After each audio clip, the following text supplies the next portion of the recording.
भाजपा आमदार गोपीचंद पडळकर आणि शरद पवार यांच्या राष्ट्रवादीचे आमदार रोहित पवार यांच्यातला राजकीय वाद महाराष्ट्राला नवीन नाही. दोन्ही नेते एकमेकांवर नेहमीच टीका करत असताना दिसतात. पण मंगळवारी पावसाळी अधिवेशनादरम्यान एक वेगळंच चित्र पाहायला मिळालं. मागे रोहित पवार उभे असतानाच गोपीचंद पडळकर यांनी थेट त्यांच्यावर टीकास्त्र डागलं.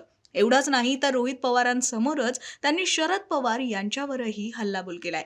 नेमकं काय घडलं यावेळी पाहूयात. ठाणे, कोकण अशा परिसरामध्ये पुणे मोठ्या प्रमाणामध्ये पाऊस पडतोय.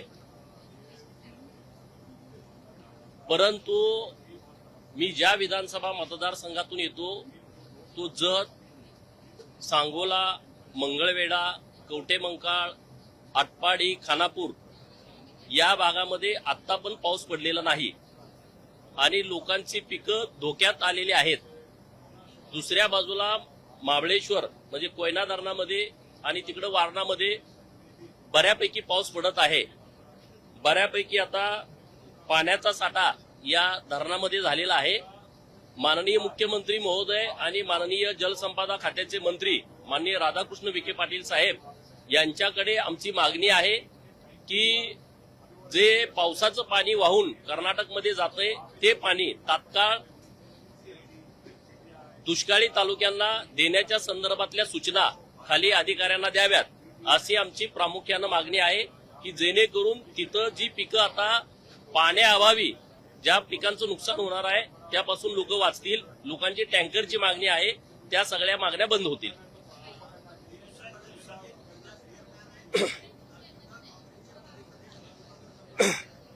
ज्या लोकांना अक्कल नाही, शेंबूड काढायचं माहित नाही, विदर्भामधले प्रश्न काय त्याची अक्कल नाही, कुठं अजून कुठलं काम केलं नाही, ही लोक देवाभाऊंच्या वरती बोलतायत. हे यांचं अज्ञान आहे. अरे ज्या विदर्भातून हे येतात लोक, त्या विदर्भाचा गेली 60 वर्ष या राष्ट्रवादी काँग्रेसवाल्यांनी त्यांचा बॅकलॉग भरून काढला नाही. तो बॅकलॉग देवाभाऊंनी भरून काढलेला आहे आणि त्यामुळं राजकारण न करता त्यांनी जो महाराष्ट्राचा विकास सुरू आहे त्या विकासाच्या सोबत यावं. हे आता बाकीच्यांनी अक्कल जास्त पागळवत बसू नये.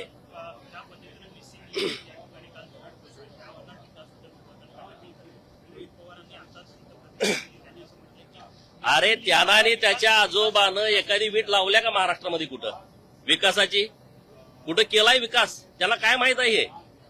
अरे जगामध्ये हे इन्फ्रास्ट्रक्चरचं टेक्निक कुठं चाललंय याची अक्कल पाहिजे ना.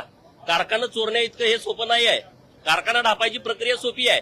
या सगळ्या गोष्टी खूप अवघड आहेत आणि म्हणून माननीय मुख्यमंत्री महोदयांच्या नेतृत्वामध्ये जे काम चालू आहे ते उघड्या डोळ्यांनी बघा ना. तुमच्या आजोबाच्या काळामध्ये अमृताजन जे पूल आहे लोणावळ्याजवळचं बोरघाट आहे, अरे किती लोक मेली दरडी पडून, किती लोकांचा मृत्यू झाला. 2-2 दिवस गाड्या तिथं अडकायच्या. हे आमचं सरकार आहे. जो एक्सप्रेसवे करणार आमचं सरकार आहे. आमचंच हे सरकार आहे जे मिसिंग लिंक आता कनेक्टिंग लिंक सरकारच्या माध्यमातून बदललेलं आहे आणि जगामध्ये ज्या वेगवेगळ्या टेक्नॉलॉजी आहेत या टेक्नॉलॉजी इथं वापरलेल्या आहेत. अरे पहिला पाऊस आहे, पहिल्या पावसामध्ये एंट्री गेटला जी दरड कोसळलेली आहे हे होतं. यांनी सगळं बाकीच्या बाहेर देशामध्ये कशा पद्धतीनं अशा पद्धतीचे रोड केलेले आहेत त्याची जरा माहिती घ्यावी आणि मग ह्याचं राजकारण करावं. कारण ज्यांचा जन्मच भ्रष्टाचारामध्ये झालाय, सगळ्या पिढ्यानपिढ्या भ्रष्टाचार केलाय, त्यांना पुढे दिसणार काय? महाराष्ट्रामध्ये जी कामं चालू आहेत आणि जे डेव्हलपमेंट सुरू आहे, मी बघतोय गेली 20 वर्ष, मी 20 वर्ष झालं राजकारणात आलोय, तर 20 वर्षामध्ये गावाकडचे रस्ते असतील, गावाकडे दुष्काळी पाण्याच्या योजना असतील किंवा हे हायवे असतील, समृद्धीसारखा महामार्ग बनवणं हे काय खायचं काम होतं का? आज शक्तीपीठासाठी तुम्ही लोक विरोध करता. शक्तीपीठ गरज आहे लोकांची. आज ग्रामीण भागामध्ये जर विकास करायचा असेल, रोड केला पाहिजे. आमचं सरकार ते करतंय. अरे मिसिंग लिंक तास आम्ही ते अडकायचो लोणावळ्याच्या त्या बोगद्यामध्ये, त्या सगळ्या घाटामध्ये. आज आम्ही 5 मिनिटात पास होतोय. पहिल्या दिवशी पाऊस पडलाय. हे तयार झाल्याच्या नंतर मिसिंग लिंक हा पहिला पाऊस आहे. आपले सह्याद्रीचे खडक आहेत, जरा स्थिर व्हायला जरा वेळ लागतोय. परंतु महाराष्ट्राचा विकासाचा रेशो स्थिर झालाय हे विरोधकांनी आता नीटपणे समजून घेतलं पाहिजे.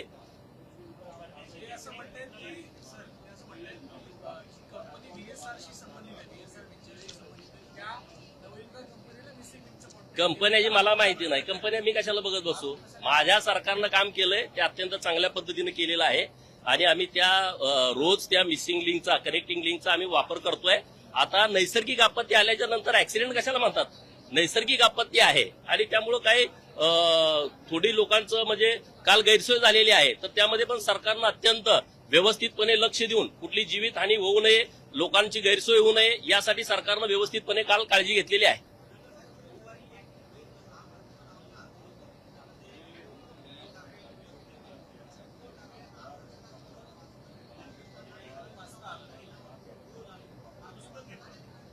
जाऊ दे आता, लय उद्धव साहेब मागला काय नको, बिचाऱ्याच काहीच राहिलं नाही आता आणि सारखं कशाला मागं लागतंय. चलो, चांगली गोष्ट आहे ना, काँग्रेसला सुद्धा राम आठवणं हे सुद्धा चांगलं आहे. आज जे मताच्या राजकारणासाठी रामाला विसरले होते ते आता परत सरकारला काहीतरी टार्गेट करायच्या हेतून तरी रामाची आठवण काढायला लागलेली आहेत.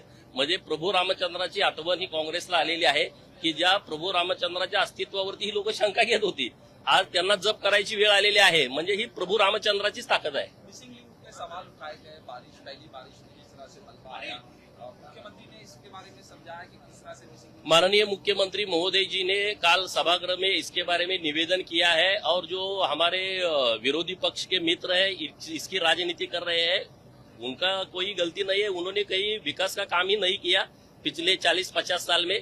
अभी महाराष्ट्र अच्छी तरह से डेवलप हो रहा है, अच्छी तरह से आगे जा रहा है, तो उनकी दिक्कत थोड़ी होगी उनको.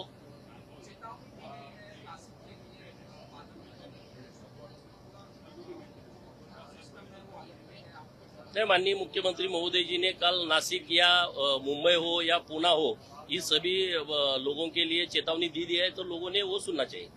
चलो.